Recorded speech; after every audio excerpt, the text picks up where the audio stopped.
Okay mga kaibigan, face off na nga dapat ni Marlon Tapales at Naoya Inoue sa kanilang kakatapos lamang na press conference.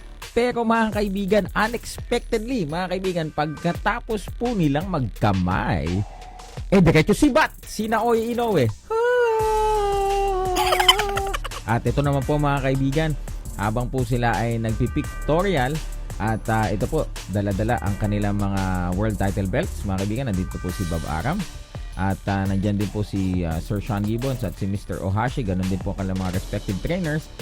Kapansin-pansin pong hindi po makatingin ng diretso si Naoya Inoue kay Marlon Tapales. Naka, okay mga kaibigan, napakarami nga pong mga boxing fans ang nakahalata kanina sa press conference. Parang uneasy daw.